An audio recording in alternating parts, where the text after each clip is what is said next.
సాంఖ్యయోగము. నాస్తి బుద్ధిరయుక్తస్య నచాయుక్తస్య భావనా నచాభావయతః శాంతి అశాంతస్య కుతః సుఖం. ఇంద్రియములు మనస్సు వశమునందుండని వాని అందు నిశ్చయాత్మక బుద్ధి ఉండదు. అట్టి అయుక్తుడైన వాని మనస్సునందు ఆస్తిక భావమే కలగదు. తద్భావనాహీనుడైన వానికి శాంతి సమకూరదు. శాంతి లేని వానికి సుఖం ఎట్లు లభించగలదు? కంటికి కనిపించే వస్తువులందు విషయ భోగములందు లభించే సుఖం వాస్తవ సుఖం కాదు. అది క్షణికం మరియు దుఃఖమిశ్రితం. పరిపూర్ణ సుఖం పొందాలంటే చిత్తమునందు శాంతి అవసరం. నశ్వరమైన ప్రాపంచిక పదార్థాలను తలుచటం వలన శాంతి లభింపదు.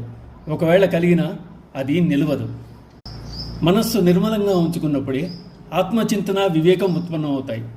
దృశ్యవాసన లేకుండా ఉన్నప్పుడే బుద్ధి నిర్మలమవుతుంది. ఇంద్రియ నిగ్రహం వల్లే, మన సంయమం వల్లనే ఆత్మచింతన సాధ్యం. అందుచేత ఆనందమునకు సుఖమునకు ఇంద్రియ నిగ్రహమే హేతువు. ఇంద్రియాణం హి చరతాం యన్మనోను విధీయతే తదస్య హరతి ప్రజ్ఞాం వాయుర్నావమివాంభసి. నీటిపై తేలుచున్న నావను గాలి త్రోసి వేసినట్లు ఇంద్రియార్థములు యందు సంచరించు మనస్సు ఏ ఒక్క ఇంద్రియంతో కూడి ఉన్నా ఆ ఇంద్రియమే నిగ్రహం లేని వాని బుద్ధిని, అతడి విచక్షణాశక్తిని హరించివేస్తుంది. సాధకునకు ఇంద్రియార్థముల యందు విరక్తి అవసరం. ఎందుకంటే మనస్సు ఏ ఒక్క ఇంద్రియమును అనుసరించినా ఆ ఇంద్రియం వారిని పతనమనురుస్తుంది. తుఫాను సమయమునందు వీచు గాలి నావను ఎలా గమ్యం నుండి తప్పించి వేస్తుందో అలాగే మనస్సు వెన్నంటి ఉండి ఇంద్రియం మనుష్యుని దైవ మార్గం నుంచి మరల్చివేసి సంసార సాగరమును కూలద్రోస్తుంది. ఒక్క ఇంద్రియం యొక్క ప్రభావమే ఇలా ఉంటే మరి మనస్సు పంచేంద్రియంలో అనుసరించి మొదలుపెడితే ఇంకా చెప్పేది ఏముంది?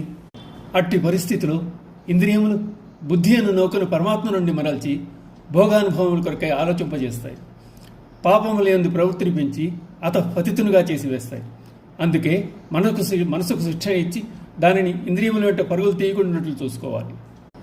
తస్మాదస్య మహాబాహో నిగృహీతాని సర్వశః ఇంద్రియాణి ఇంద్రియార్థేభ్యః తస్య ప్రజ్ఞా ప్రతిష్ఠిత.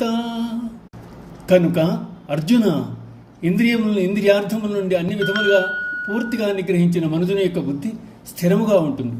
మోక్ష సాధనమునకు ఇచ్చే సాధన యందు ఇంద్రియ నిగ్రహమునకు ప్రముఖ స్థానం ఇవ్వబడింది.